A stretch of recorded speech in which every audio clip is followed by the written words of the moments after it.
Oh, hello YouTube, I'm Dapie45 and welcome to my channel. So you may recognize this as Mr. Sock, but actually this is his brother Roy. Say hi, Roy.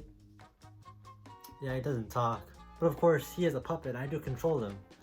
Of course, I've just been trying to play around with Roy, trying to discover the art of puppetry, so excuse me while I have myself a ton of fun with him. Okay, this is boring. How do people have so much fun with these things? Like, what can he do? Move his eyes and talk? I don't know. If only they're awake, I have more fun with puppets. That's it! I know what I could do. Hold on. There it is. Pinocchio. If I watch this movie, I'll learn how to bring Roy to life, and I'll be able to have a friend to play with. Me and Roy just finished watching Pinocchio. Now I know how to bring him to life. But before we do that, we're gonna have to do a movie review first. Pinocchio follows his puppet named Pinocchio, who's brought to life, and it follows his journey on him becoming a real boy. So I used to love watching this movie when I was younger, and I still do, so I really love this movie. But I'm not going to try to let that affect how I rate this movie, since I want to try to look at it with a non-biased way, so I'm trying to put my nostalgia to the side and try to review it as a normal movie, but of course, I'll still tell you how I feel about it and if I like it or not. Pinocchio is a very interesting movie. It's pretty dark compared to more kids movies that are released nowadays, since it does involve Pinocchio drinking, smoking, and getting into these predicaments where he's almost sold into slavery to become an actor, and it's all this weird things that it's very dark for a kids movie, but of course it were different times back in 1940s, so it does make sense how it'd be different from now. But other than that, it's pretty good, I would say. I really enjoy it myself, and it does have a good story. The animation is pretty great, all the music is done pretty well, the actors do a great job. It's just that it is a little dark, and I can see why people may not like it, because it is darker than I guess you expect Disney to be.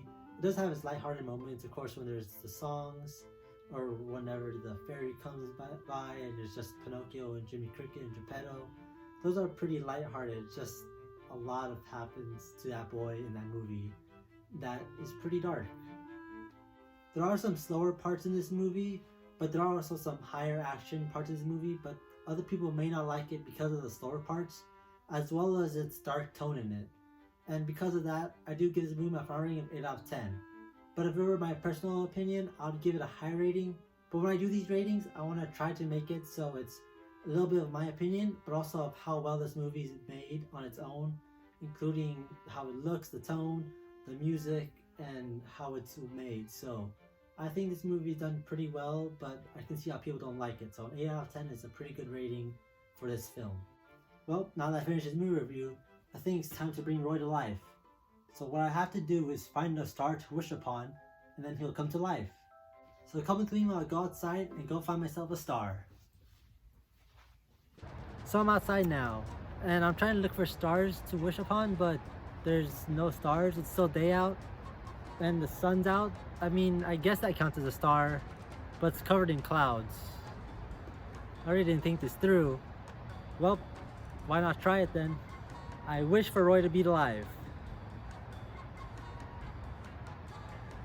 I wish for Roy to be alive. Come on, it's not working. Well, I guess I'll just have to spend my time with Roy how he is now.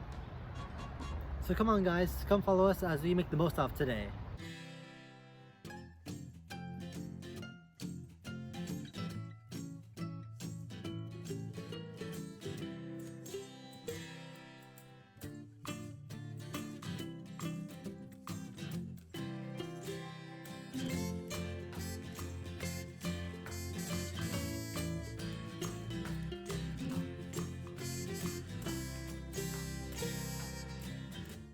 Well, me and Roy just got back from having a fun-filled day. I didn't even need to bring him to life to have fun with him. Who am I kidding? He was boring. I need to stop talking to Socks and make some real friends.